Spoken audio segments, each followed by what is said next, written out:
Hello students, कैसे हैं आप सब। स्वागत है आपका मेरे YouTube channel NCERT maths class पे। पिछले वीडियोस में अपने एनसीईआरटी क्लास 11th मैथ्स में चैप्टर नंबर 9 कंप्लीट कर लिया जी। ठीक है जी, सीक्वेंस एंड सीरीज अपने चैप्टर कंप्लीट कर लिया है। अगर आपको वो वाला चैप्टर देखना है तो आप ऊपर जाके प्लेलिस्ट में देख सकते हैं। प्लेलिस्ट के अंदर आपको 11th क्लास के सारे चैप्टर अलग से, 12th क्लास के सारे चैप्टर अलग से और 10th क्लास के सारे चैप्टर अलग से सीरियल वाइज मिलेंगे।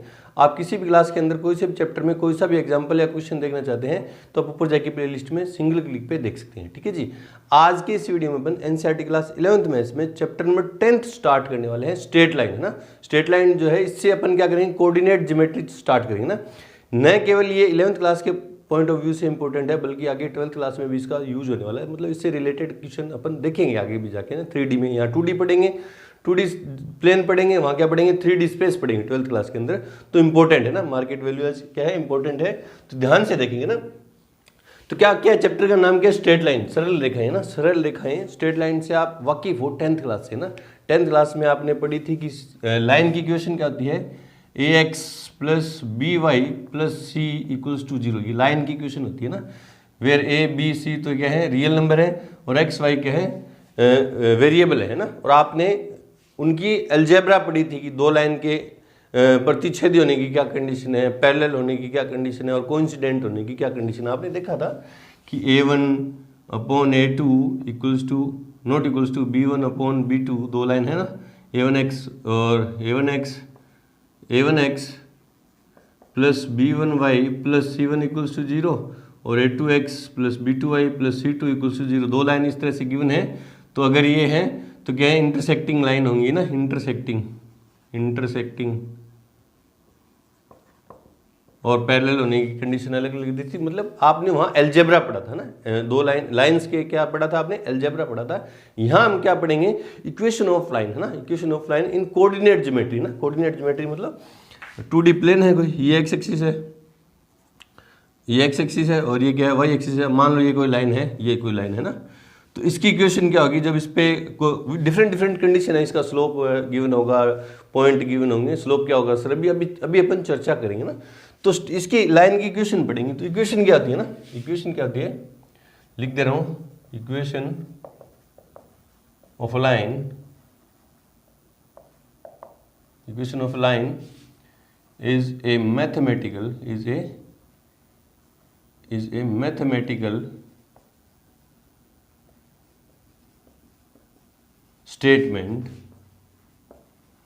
statement which shows relation between x and y coordinate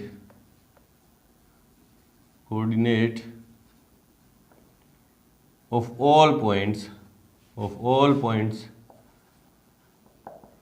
lies on line है ना।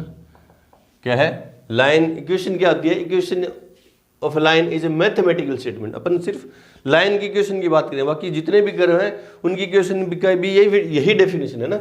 Equation of line is a mathematical statement. जैसे मैंने ये इक्वेशन लिख दी लाइन की, 2x plus Y equals to 5 है ना, तो एक मैथमेटिकल स्टेटमेंट है। देखो ये क्या है, मैथमेटिकल स्टेटमेंट है which shows relation between x and y coordinate of all the points है ना। तो जैसे जैसे एक्स और वाई कोऑर्डिनेट में कैसे रिलेशन बता रहे हैं कि जब x इक्वल्स टू कितना होगा 1 होगा तो y इक्वल्स टू कितना होगा 3 होगा। ये रिलेशन है इन दोनों में, x और y कोऑर्डिनेट में क्या है, रिलेशन है। इन दोनों में जब x की वैल्यू 1 होगी और y की वैल्यू 3 होगी तो ये क्या देगा, हमें फायदा देगा ना। तो ये एक स्टेटमेंट है, मैथमेटिकल स्टेटमेंट है ना। ये पढ़ेंगे अपन, इसमें पढ़ेंगे कोऑर्डिनेट ज्योमेट्री में। और कोऑर्डिनेट ज्योमेट्री से आप वाकिफ हो 10th क्लास से ना। 10th क्लास से थोड़े से अपने फॉर्मूले देखे थे कोऑर्डिनेट ज्योमेट्री के, distance formula, section formula, mid point का फॉर्मूला और एरिया ऑफ ए ट्राइंगल है ना। तो वो थोड़ा सा एक बार यहाँ यूज है इनका थोड़ा बहुत, तो मैं उनको एक बार आपके सामने रिपीट कर दे रहा हूँ। बोले सर वो तो हमें आते हैं, आपको आते होंगे, हमें तो हर स्टूडेंट को टारगेट करना होता है। तो एक बार मैं आपको उनके दर्शन करवा दे रहा हूँ ना। तो देखो क्या है, पहले आप जो अपन ने पढ़ा है 10th क्लास तक कोऑर्डिनेट ज्योमेट्री 2D में है ना, 2D कोऑर्डिनेट ज्योमेट्री अपन किस में पढ़ेंगे, 2D एक्स वाई प्लेन है ना। 11th क्लास में अपन 2D ही पढ़ेंगे। 2D मतलब 2D प्लेन मतलब दो ही कोऑर्डिनेट एक्सिस होंगे, एक्स एक्सिस और वाई एक्सिस, उसी में पढ़ेंगे। 12th क्लास में जब अपन पहुंचेंगे तो वहाँ 3D होगी। 3D में एक एक्सिस और आ जाएगा, कौन सा, Z एक्सिस, यूँ है ना, Z एक्सिस और आ जाएगा, वो बाद की बात है। अभी अपन 2D में पढ़ेंगे कोऑर्डिनेट ज्योमेट्री ना। तो अभी तक अपने जितना भी पढ़ा है उसके एक बार दर्शन कर लिए ना।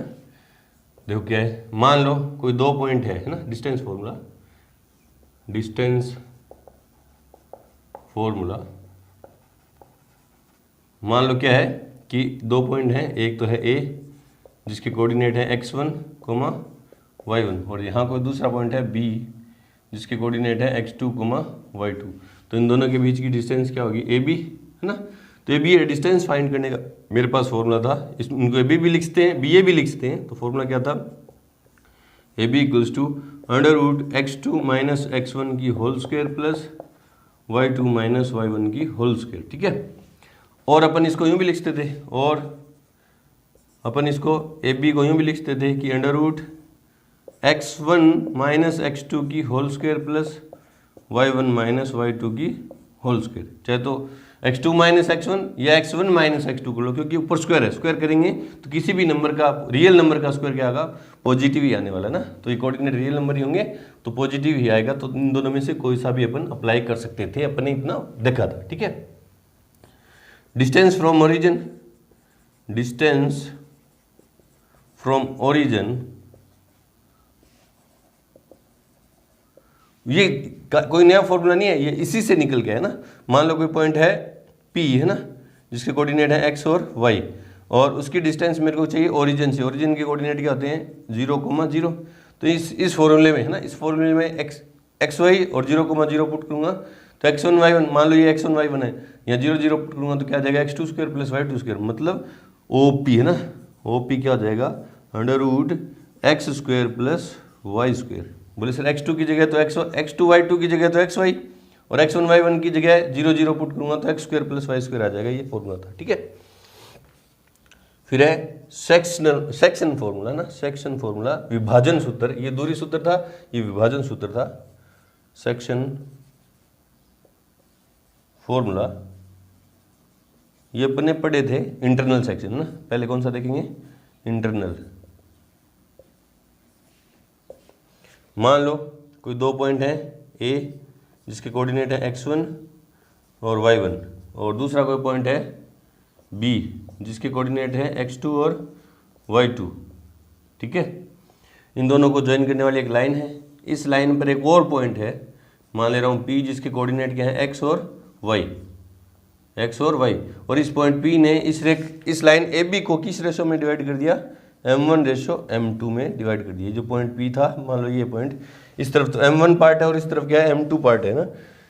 A पॉइंट के कोऑर्डिनेट है x1 y1, B के हैं x2 y2 और P के हैं x और y, और P ने इस लाइन सेगमेंट AB को m1:n में डिवाइड कर दिया। तो इस पॉइंट P के कोऑर्डिनेट फाइंड करने का फॉर्मूला था, P के पॉइंट P के कोऑर्डिनेट मतलब x है ना, x कोऑर्डिनेट क्या हो जाएगा, m1 x2 plus m2 x1 upon m1 plus m2 कमा m1 y2, और y कोऑर्डिनेट कैसे होगा, m1 y2 plus m2 y1 है ना, plus m2 y1 upon m1 plus m2। ये डायग्राम बना के अब जब अपन कर रहे थे तो बिल्कुल ही जीता। मैंने आपको जब 10th क्लास के करवा रखे हैं कोऑर्डिनेट ज्योमेट्री, तो मैंने आपको बता रखा कि डायग्राम बना के करोगे तो बिल्कुल ईजी होगा ना। तो ये फॉर्मूला, सेक्शन फॉर्मूला किसके लिए है, इस पॉइंट जो पॉइंट इस लाइन सेगमेंट को डिवाइड करना, उस पॉइंट के कोऑर्डिनेट फाइंड करने का फॉर्मूला है ये ना, इंटरनल है, ठीक है। फिर देखा था अपन ने सेक्शन फॉर्मूला, सेक्शन फॉर्मूला किसके लिए, एक्सटर्नल डिवीजन के लिए, ठीक है। एक्सटर्नल डिवाइड कैसे करता है कि मान लो ये लाइन है AB, A के कोऑर्डिनेट है x1 y1 और B के हैं x2 और y2, ठीक है। ये पॉइंट B है ना।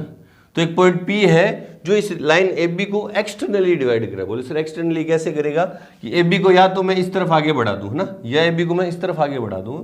तो आगे बढ़ाने पे यहाँ पे मान लो कहीं क्या है, पॉइंट P है जिसकी कोऑर्डिनेट है x और y है ना। तो इसने P पॉइंट ने m1:n m2 कैसे, कि A से जो ए से पी तक का पार्ट है वो तो है m1 और बी से पी तक का जो पार्ट है वो क्या है m2, मतलब इसलिए एक्सटर्नली डिवाइड करें ना, इनका जो रेशो लिया है अपने एक्सटर्नल ए बी से आगे जाके है ना, एक्सटर्नल जाके अपन ने रेशो लिया है। तो इस पॉइंट पी के कोऑर्डिनेट फाइंड करने का फॉर्मूला था मेरे पास, क्या था फॉर्मूला, ये था बस अपन ने क्या देखा था, इसमें प्लस की जगह क्या जाएगा माइनस है ना, तो m1 x2 minus m2 x1 upon m1 minus m2 और m1 y2 minus m2 y1 upon m1 minus m2 है ना। बोले सर ये पॉइंट P इधर की बजाय इस तरफ हो जाए तो भी फॉर्मूला कौन सा लगेगा, यही फॉर्मूला लगेगा है ना। ठीक है, फिर देखा था अपने कोऑर्डिनेट ऑफ मिड पॉइंट ना, मिड पॉइंट के कोऑर्डिनेट फाइंड करने का फॉर्मूला क्या था, मिड पॉइंट। ठीक है, मान लो कोई लाइन है ए बी, ठीक है, ए के कोऑर्डिनेट है x1 y1 है ना, और बी के हैं x2 और y2। तो इस ए बी का मिड पॉइंट मतलब क्या है, p है, x और y है ना। मिड पॉइंट मतलब किस रेशो में डिवाइड कर दिया इसने, 1:1 में। तो मिड पॉइंट के कोऑर्डिनेट, इस p के कोऑर्डिनेट, ये x1 y1 और x2 y2 तो आपको गिवन होते थे ना, इसमें x1 y1 और x2 y2 तो गिवन होते थे सब जगह ना, जितने भी फॉर्मूले अपन देख रहे हैं। अपन को इस p मिड पॉइंट है जो, उसके कोऑर्डिनेट फाइंड करने का अपने पास फॉर्मूला था, क्या था, x इक्वल्स क्या था, x1 प्लस x2 अपॉन 2 और y इक्वल्स क्या था, y1 प्लस y2 अपॉन 2। ये आया कहाँ से, ये इसी से आया, इसी से m1 की जगह 1, क्योंकि मिड पॉइंट है तो 1:1, 1 प्लस यहाँ भी 1, यहाँ भी 1, यहाँ भी 1, तो x1 प्लस x2, क्योंकि मल्टीप्लाई में 1 चाहे लिखो चाहे नहीं लिखो, यहाँ भी लिखो चाहे नहीं लिखो, तो x1 plus x2 upon 1 plus 1 2, तो 2 हो गया। इसी तरह y1 प्लस y2 अपॉन 2 है ना। तो p के कोऑर्डिनेट क्या हुए फिर, p x1 plus x2 upon 2 और y1 प्लस y2 अपॉन 2। ठीक है, ये था। एक और फॉर्मूला है, क्या था वो, इसको यहां से हटा रहा हूं ना, एरिया ऑफ ट्राइंगल है ना, एरिया ऑफ ट्राइंगल लास्ट देखा था। ये इतना अपने 10th क्लास में कोऑर्डिनेट ज्योमेट्री इतनी पढ़ ली थी 10th क्लास में, इसलिए थोड़ी सी रिवाइज करवा रहे, क्योंकि एक दो क्वेश्चन में ये फॉर्मूले अप्लाई होंगे तो आपको याद होने चाहिए ना। तो क्या एरिया ऑफ ट्राइंगल है ना, एरिया ऑफ ट्राइंगल, ठीक है, जिसके एरिया ऑफ ट्राइंगल जिसमें वर्टिसेस के कोऑर्डिनेट गिवन है ना। मान लो एक ट्राइंगल है ABC, ठीक है, A है x1 y1 और B है x2 y2 और C है x3 y3। ठीक है, तीनों वर्टिसेस के कोऑर्डिनेट अपन को गिवन थे। तो इस ट्राइंगल का एरिया फाइंड करने का मेरे पास फॉर्मूला था, क्या था देखो, एरिया ऑफ ट्राइंगल ABC क्या था, half x1 y2 minus y3 plus x2 y3 minus y1 plus x3 y1 minus y2 है ना। ठीक है, ये फॉर्मूला था। यहाँ इस फॉर्मूले से अपने पास जो एरिया था वो नेगेटिव भी आ रहा था, कभी कभी क्या आ रहा था, पॉजिटिव भी आ रहा था। तो अपन ने क्या लास्ट में वहां क्या रीजन दिया था, क्योंकि तब तक अपन को मॉडुलस के बारे में पता नहीं था।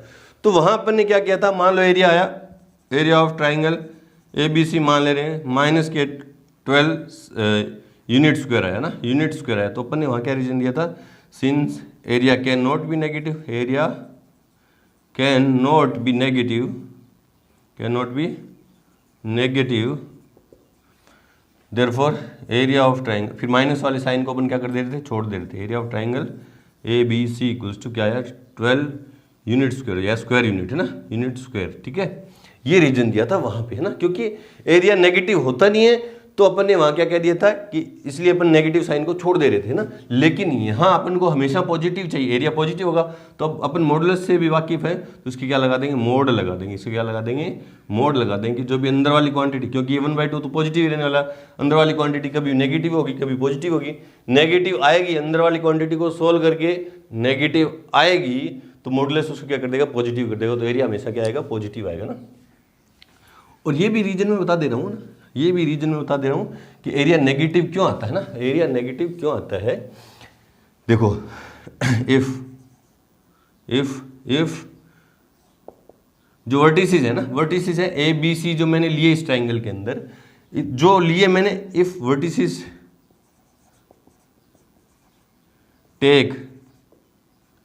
टेकन इन क्लॉकवाइज ऑर्डर है ना, क्लॉकवाइज ऑर्डर याद रखना, जिंदगी में कोई आपको बताएगा नहीं।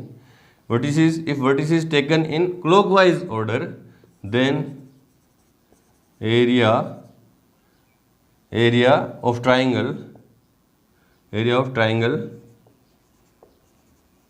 ट्राइंगल इज, अंदर वाला जो पोर्शन आएगा, सोलो के जो पोर्शन आएगा वो क्या आएगा, नेगेटिव, वो क्या आएगा, नेगेटिव, है ना।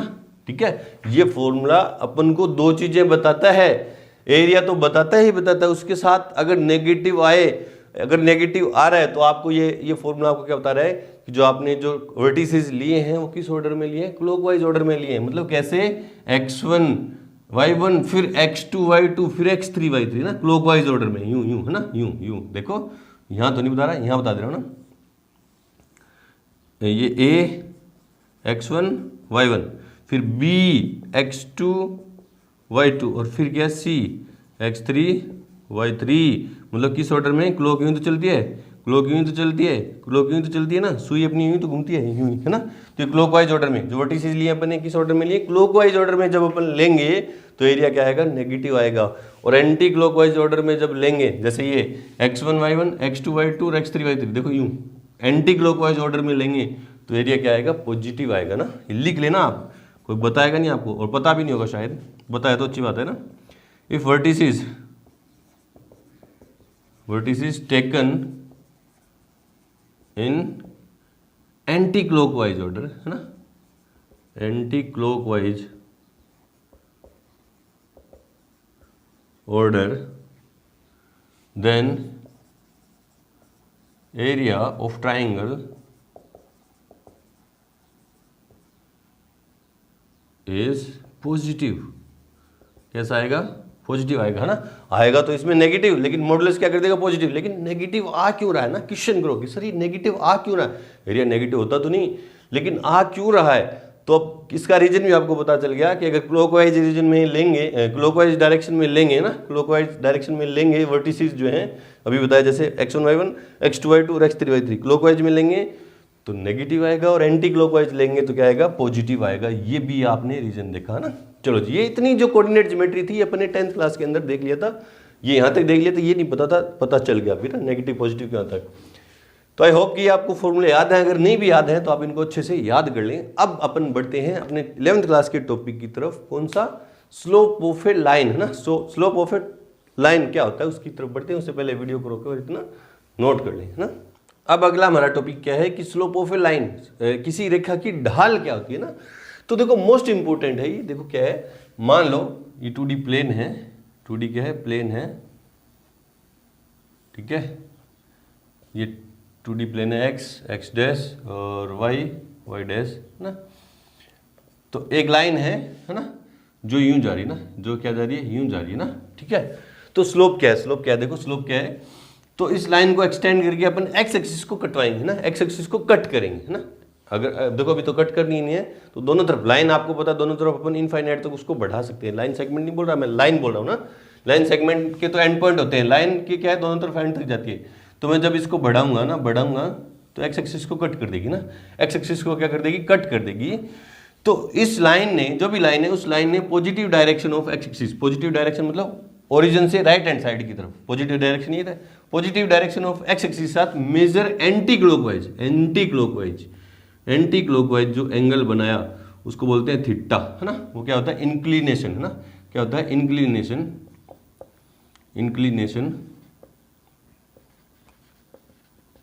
ऑफ लाइन, ये मान लो लाइन एल है, ऑफ लाइन एल, है ना।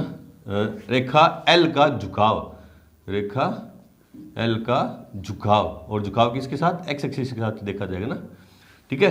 तो वापिस से बोल दे रहा हूँ, positive direction of X axis के साथ मेजर एंटी क्लॉकवाइज क्यों बोला मैंने, क्योंकि ये जो लाइन है जब एक्स एक्सिस को कट करवाएंगे तो एक्स एक्सिस के साथ तो दो एंगल बना रही है ना, ये तो दो एंगल बना रही है, तो ये एक ये रहा और एक ये रहा, एक्स एक्सिस के साथ दो एंगल है ना।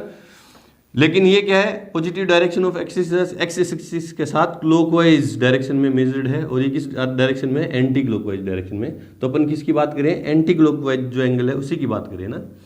तो कोई भी line positive direction of X axis के साथ मेजर्ड एंटी क्लॉकवाइज जितना भी एंगल बनाएगी उसका जो टेन थीटा होता है, उसका जो क्या होता है, टेन थीटा होता है, वो क्या कहलाता है, उस लाइन का स्लोप कहलाता है ना।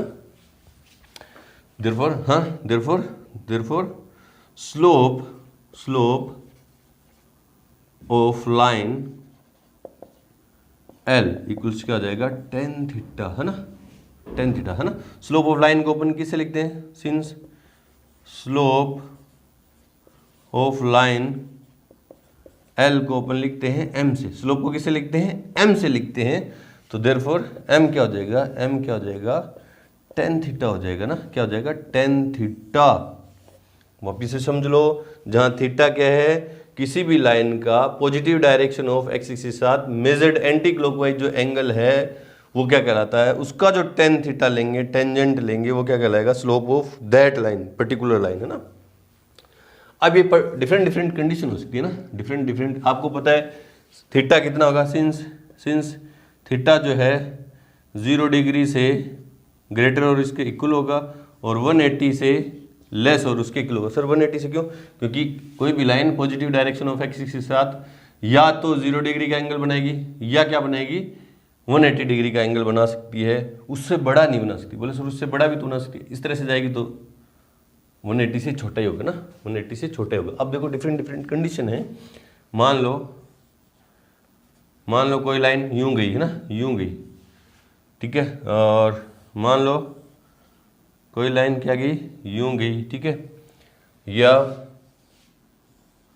मान लो कोई लाइन यूं गई, ठीक है, ये एक्स एक्सिस है, ये एक्स डैश है, ये वाई है, ये वाई डैश है ना, ये एक्सिस तो ध्यान रखना ना, एक्स डैश और ये वाई डैश, ये वाई डैश, ये वाई डैश सॉरी वाई है, ये वाई डैश, ये एक्स और ये एक्स डैश। या लाइन कैसी है, positive direction of X axis पे क्या है, परपेंडिकुलर है, ये पैरेलल थी, ये क्या है, परपेंडिकुलर है, ये 90 डिग्री का एंगल है ना। तो क्या होगा, है ना, तो क्या होगा, सिंस यहाँ देखो थीटा जो है positive direction of X axis के साथ जो एंगल है वो क्या है, एंगल है, क्या वो क्या है, एक्यूट एंगल है। इस केस की बात करें ना, इस केस की बात करें फर्स्ट नंबर की, इसमें सिंस थीटा जो है 0 डिग्री से ग्रेटर है और किसके छोटा है, 90 डिग्री से छोटा है ना। देयरफॉर टेन थीटा क्या होगा, m जो स्लोप है उसका, m है स्लोप है ना। देयरफॉर स्लोप ऑफ l जिसको किससे लिखते हैं, m इक्वल्स क्या होगा, टेन थीटा, वो क्या आएगा, पॉजिटिव है ना, क्या आएगा, पॉजिटिव, क्योंकि फर्स्ट क्वाड्रेंट में टेन क्या होता है, पॉजिटिव होता है ना। जब थीटा एक एक्यूट एंगल है तो उसका स्लोप कैसा आएगा, पॉजिटिव आएगा, ठीक है।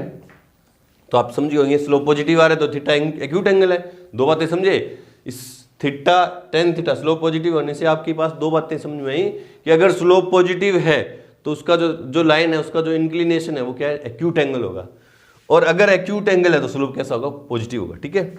इसमें देखो स्लोप कैसा, थीटा क्या है, नेगेटिव, थीटा क्या है, ऑब्ट्यूस एंगल है ना, ऑब्ट्यूस एंगल, थीटा क्या है 180 से 90 डिग्री से बड़ा है ना।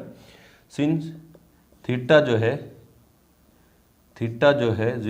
90 डिग्री से ग्रेटर है, 90 यहाँ 0 डिग्री से, ये 0 बिटवीन 90 ना, 90 से ग्रेटर है और 180 से लेस है ना।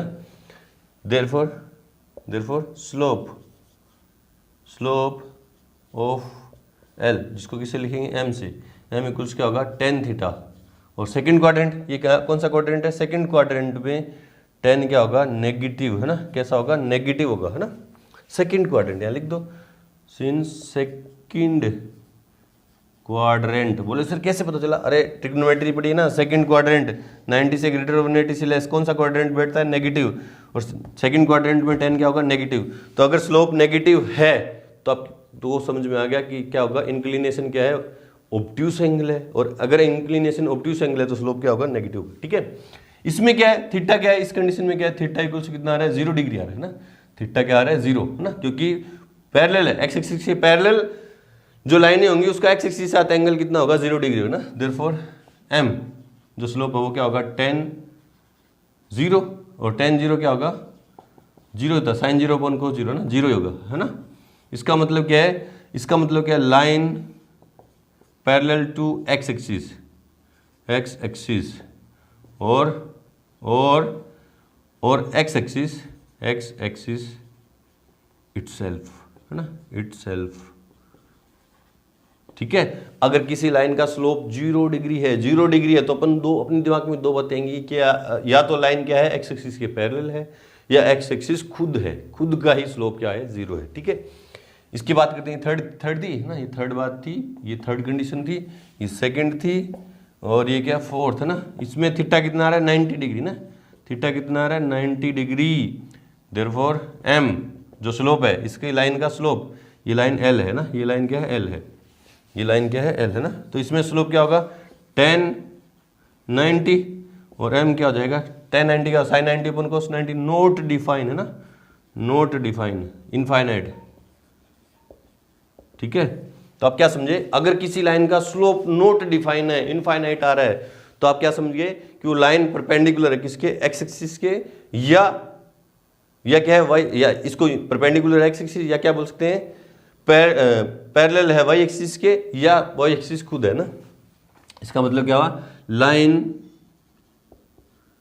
परपेंडिकुलर टू एक्स एक्सिस, अपन एक्स एक्सिस की बात करेंगे ना, एक्स एक्सिस के परपेंडिकुलर है तो वाई एक्सिस की पैरेलल होगी, और वाई एक्सिस है ना, वाई एक्सिस इटसेल्फ। ठीक है, अगर किसी लाइन का स्लोप क्या आ रहा है, इनफाइनाइट, नॉट डिफाइन आ रहा है, तो अपन अपने दिमाग में क्या बातें आएंगी कि या तो लाइन क्या है, एक्स एक्सिस के परपेंडिकुलर है, या वाई एक्सिस खुद है, क्योंकि वाई एक्सिस भी तो क्या होता है, एक्स एक्सिस के क्या होता है, परपेंडिकुलर होता है। ये वाई डैश, ये वाई, और ये एक्स, और ये एक्स डैश। ये स्लोप के बारे में इतनी चर्चा की जब अपन को एंगल पता है, इंक्लिनेशन पता है ना। स्लोप अपन ने कब देखा, slope of line if inclination है ना, इंक्लिनेशन मतलब झुकाव है ना, इंक्लिनेशन इज गिवन। ठीक है, ये चर्चा की। चलो जी, बढ़ते हैं अपन अगले टॉपिक की तरफ। उससे पहले वीडियो को रोकें और नोट करें। अब अगला हमारा टॉपिक क्या है कि slope of a line when coordinate of any 2 points on line are given, है ना। किसी भी लाइन पे 2 पॉइंट की कोऑर्डिनेट अपन को अगर गिवन है तो उसका स्लोप कैसे निकालेंगे ना, कैसे फाइंड करेंगे। अभी तक अपन ने जो पीछे स्लोप पढ़ा था वो क्या था, इंक्लिनेशन अगर अपन को गिवन है, मतलब positive direction of X axis के साथ मेजर्ड एंटी क्लॉकवाइज अगर एंगल गिवन है ना, थीटा गिवन था, तो अपन स्लोप कैसे फाइंड कर लेते थे, m equals to tan theta. m क्या था, स्लोप है ना। इसी तरह से अगर किसी लाइन पे 2 पॉइंट के कोऑर्डिनेट अगर अपन को गिवन है तो अपन स्लोप कैसे फाइंड करेंगे। बोले सर बहुत टाइम ले रहे हो ना, बहुत, क्योंकि अच्छा टॉपिक है, 12th क्लास के पॉइंट ऑफ व्यू से भी अच्छा टॉपिक है, तो इसके डिटेल में बता के चलेंगे बना। इंट्रो भी 2 पार्ट में अपन इसका कंप्लीट करेंगे ना। इसका फॉर्मूला क्या, पहले समझ ले रहे हैं ना, फॉर्मूला है क्या, आया कहां से, बाद में चर्चा करेंगे ना। मान लो कोई लाइन है, कोई भी लाइन है, ये भी है, ठीक है, लाइन है ये, इस पे 2 पॉइंट है ना, कोई भी लाइन है, इस पे 2 पॉइंट कौन से हैं, ए है एक, तो ये रहा ए, x1 y1, और दूसरा पॉइंट है ये b, है ना, जिसके कोऑर्डिनेट है x2। 2 पॉइंट के कोऑर्डिनेट तो गिवन है, x2 और y2, ये गिवन है हमें। तो इस लाइन का स्लोप क्या होगा, जिस स्लोप को लिखते किससे, m से, है ना, m से लिखते हैं, वो होगा क्या, y2 minus y1 upon x2 minus x1। ये है फॉर्मूला, आपको ये याद रखना है, ये याद रखना है कि जब भी किसी भी लाइन पे 2 पॉइंट के कोऑर्डिनेट अगर आपको गिवन है इस तरह से, तो आप उसका स्लोप कैसे फाइंड करेंगे, y कोऑर्डिनेट का डिफरेंस अपॉन x कोऑर्डिनेट का डिफरेंस। ठीक है, ऐसे फाइंड करेंगे। आया कहां से, है ना, आया कहां से ये फॉर्मूला। तो देखो, मान लो इधर ही चर्चा करेंगे ना, मान लो ये 2D प्लेन है, ठीक है, ये क्या है, 2D प्लेन है, जिसपे ये लाइन है L, जिसमें ये लाइन है L है, और जिसमें 2 पॉइंट है, ये मान ले रहा हूँ A है, जिसके कोऑर्डिनेट है x1 y1, और ये पॉइंट मान ले रहा हूँ क्या है, B है, जिसके कोऑर्डिनेट है x2 और y2। तो मुझे इस लाइन का क्या चाहिए, स्लोप चाहिए। वो है तो ये आया कहाँ से ना, तो मैंने क्या किया, इस ए से होते हुए मैंने क्या किया, देखो इसका जो है पॉजिटिव डायरेक्शन ऑफ एक्सिस के साथ जो एंगल बनेगा वो क्या बनेगा, ये थीटा ही तो बनेगा, है ना। ये है नहीं, लेकिन मेरे पास सिर्फ ये 2 पॉइंट के कोऑर्डिनेट गिवन है ना।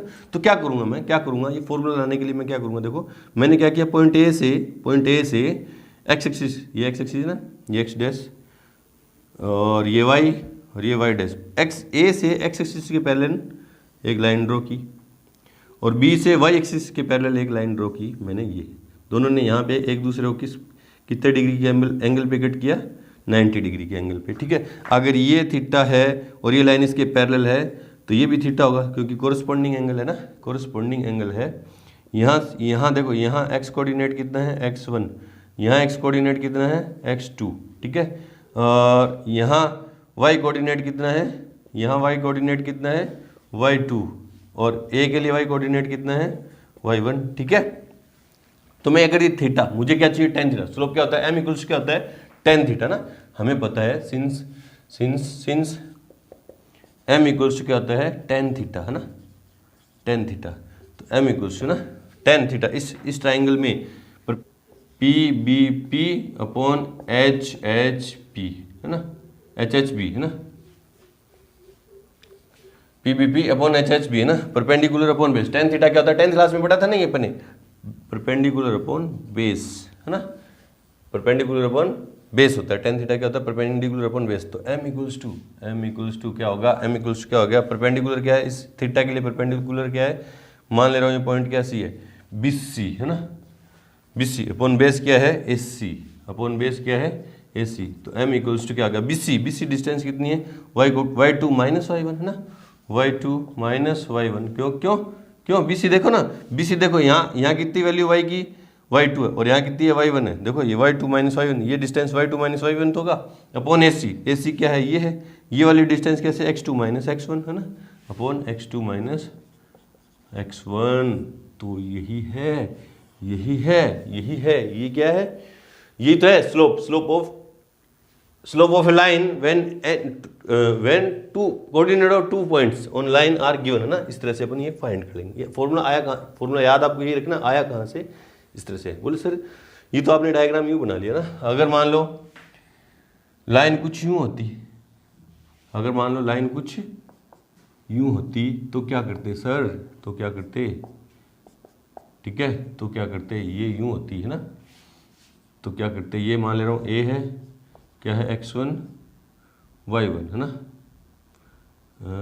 ये x2 y2 कर लो, b है, ये मान ले रहा हूँ b है, क्या है, x2 कोई भी मान लो y2, ठीक है, और ये पॉइंट है a, क्या है, x1 y1, ठीक है। इसका स्लोप कैसे फाइंड करेंगे सर, इसका स्लोप कैसे फाइंड करेंगे, तो ये इसने पॉजिटिव डायरेक्शन ऑफ एक्सिस के साथ तो थीटा एंगल बनाया, और थीटा क्या है, ऑब्ट्यूस एंगल, एक्यूट एंगल नहीं है, ऑब्ट्यूस। यहाँ तो एक्यूट एंगल था तो सीधा आपने कर दिया, है ना। तो देखो अभी करते हैं, बी से एक्स एक्सिस के पैरेलल लाइन मैंने ड्रॉ की, ये रही, और ए से एक्स एक्सिस के पैरेलल मैंने लाइन ड्रॉ की, तो ये एंगल कितना हुआ, 90 डिग्री। मान ले रहा हूँ ये पॉइंट क्या है, सी है, ठीक है। ये थीटा है, तो इधर वाला एंगल कितना हो गया, 180 माइनस थीटा, है ना, क्योंकि लीनियर एंगल है ना, लीनियर पेयर ये थीटा, तो ये 180 माइनस थीटा, ये 180 माइनस थीटा, तो ये भी कितना होगा, 180 माइनस थीटा ना, 180 माइनस थीटा, ठीक है। तो क्या हो, मुझे तो tan थीटा चाहिए, since tan in triangle ABC, है ना, tan थीटा क्या होता है, परपेंडिकुलर अपॉन बेस। थीटा की वैल्यू क्या है, 180 माइनस थीटा, तो tan 180 माइनस थीटा इक्वल्स क्या, परपेंडिकुलर क्या है, AC, 180 माइनस थीटा के लिए परपेंडिकुलर क्या है, AC अपॉन BC, है ना, अपॉन BC, है ना। tan 180 माइनस है ना, माइनस है, तो क्या आएगा, माइनस का tan थीटा। देखो ना, ये तो ट्रिग्नोमेट्री है, 180 माइनस थीटा मतलब सेकंड क्वाड्रेंट बैठेगा, और सेकंड क्वाड्रेंट में क्या होता है, tan क्या होता है, नेगेटिव होता है, और 180 पे एंगल चेंज होता नहीं है, तो ट्रिग्नोमेट्री है।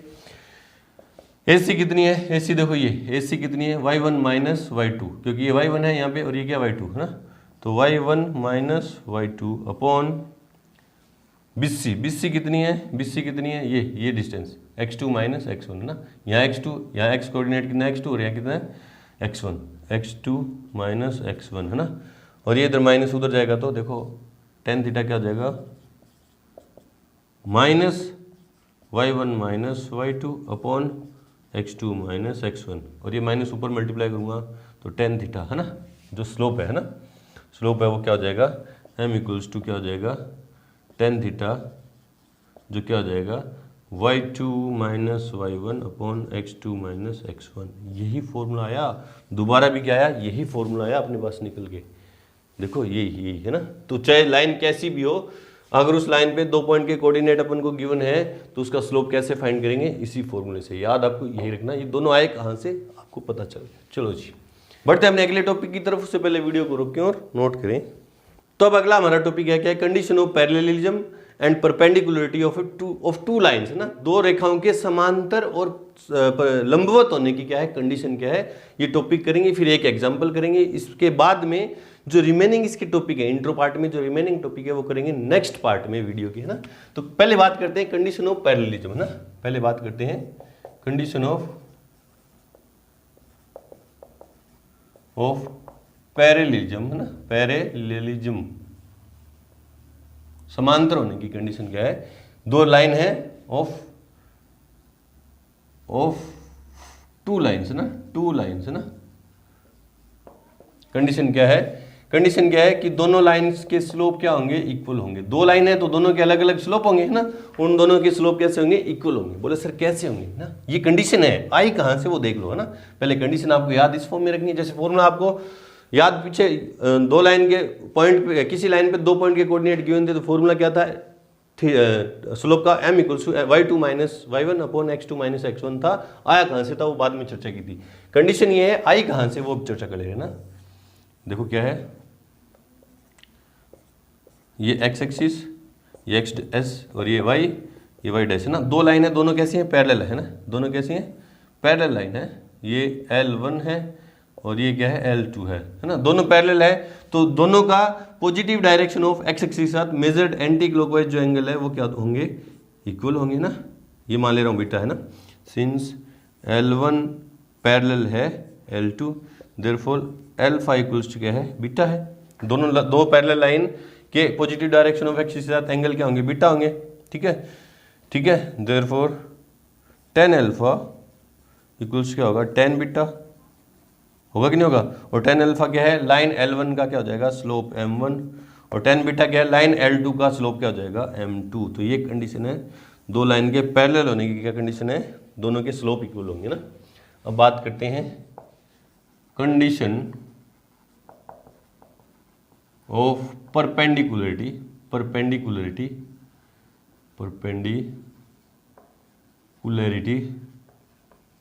Of two lines. दो रेखाओं के लंबवत होने की क्या शर्त है, टू लाइंस है ना।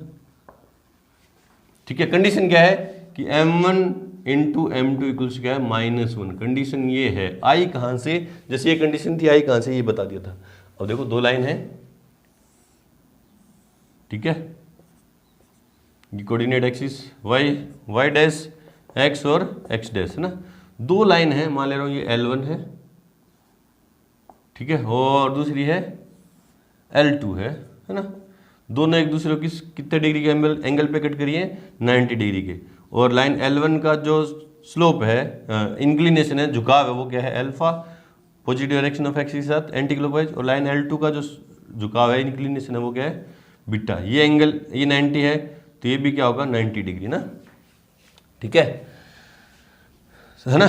इन ट्राइंगल ये मान ले रहा हूँ एक्सटीरियर प्रॉपर्टी ना, एक्सटीरियर एंगल की प्रॉपर्टी से इस ट्राइंगल, कौन सा ट्राइंगल मान ले रहा हूँ, ए, ये बी है, ये सी है ना। In triangle A B C है ना, एक्सटीरियर एंगल है। ये बीटा एंगल जो है वो क्या है, एक्सटीरियर एंगल है। बीटा इक्वल्स क्या है, ये कंडीशन ये है, आई कहाँ से वो देख रहे हैं अपने ना। एक्सटीरियर एंगल क्या है, बीटा इक्वल्स क्या है, अल्फा प्लस 90 या 90 प्लस अल्फा ना। 90 प्लस अल्फा लिखता हूँ ना, 90 प्लस अल्फा है ना।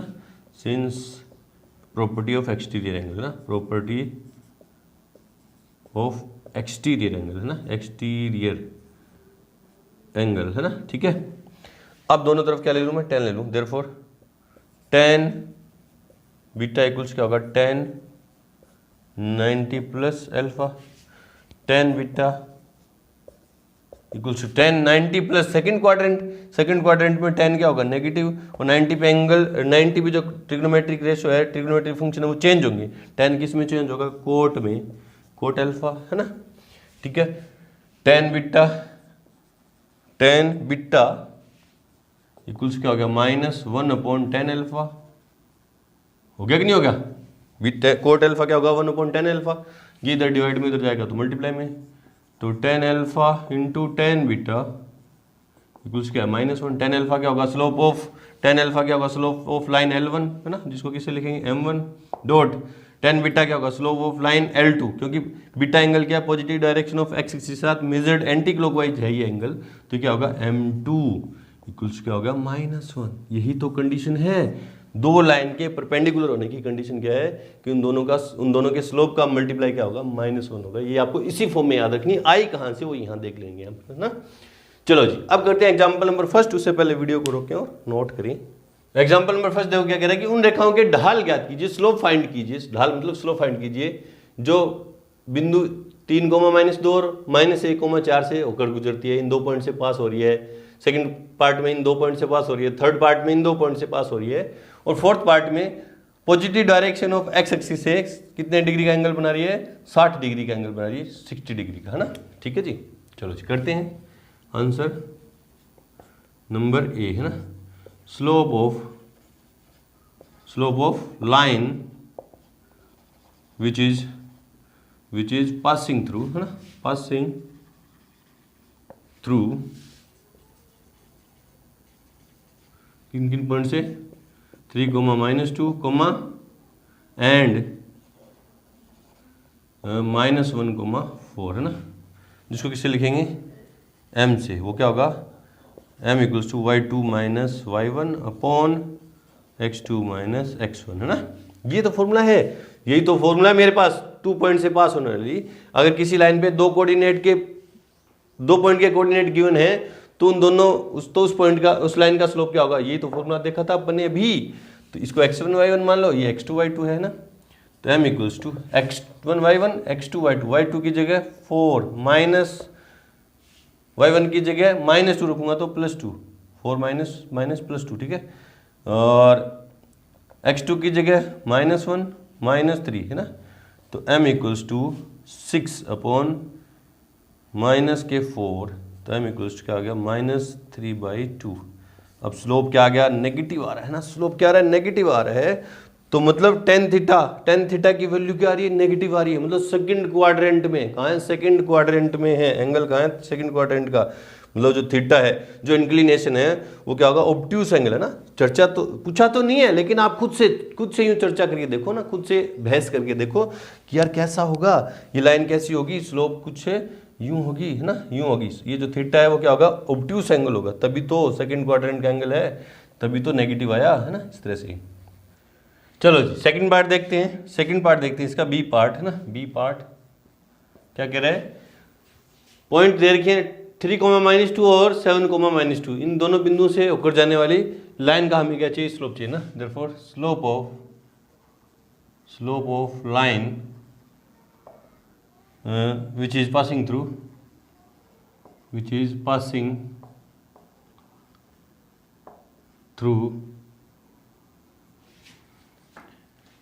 the point 3, -2 and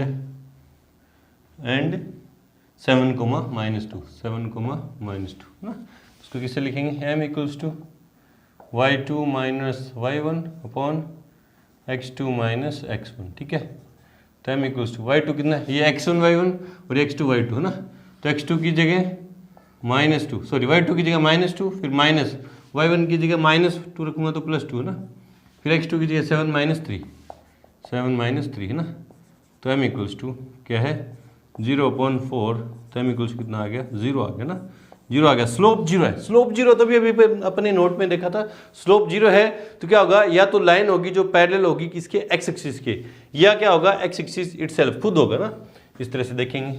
third part देखते हैं ना, थर्ड पार्ट में भी सी पार्ट में क्या कह रहा है, 2 पॉइंट से पास हो रही है ना, तो m इक्वल्स टू, ये बात लिख देना, slope of line which is passing through this point, this and this point है ना, क्या आ जाएगा y equals to m equals to y2 minus y1 upon x2 minus x1 है ना, तो m इक्वल्स टू क्या हो गया x1 y1 x2 y2 की जगह 4 माइनस प्लस 2 है ना, प्लस 2 और 3 माइनस 3 है ना, अपॉन 3 माइनस 3, तो m इक्वल्स टू 6 अपॉन 0, तो m इक्वल्स टू क्या हो गया नोट डिफाइन है ना, नोट डिफाइन, m क्या आ गया नोट डिफाइन आ गया। m नोट डिफाइन होने का मतलब क्या है, जो लाइन है वो परपेंडिकुलर होगी किसके, x एक्सिस के, या पैरेलल होगी किसके, y एक्सिस की है ना, या तो y axis perpendicular x axis का मतलब क्या है y एक्सिस के पैरेलल है, मतलब या तो line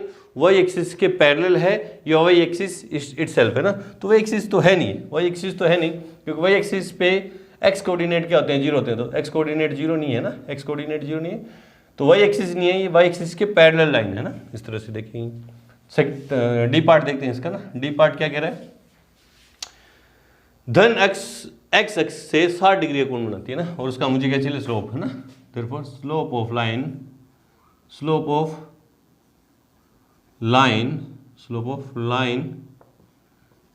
which makes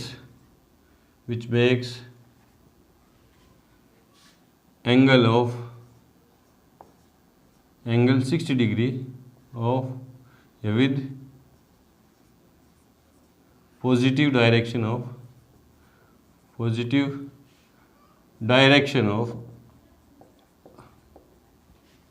x axis, मतलब देयरफॉर थीटा इक्वल्स टू कितना 60 डिग्री, देयरफॉर स्लोप कितना होगा m इक्वल्स क्या होगा tan थीटा।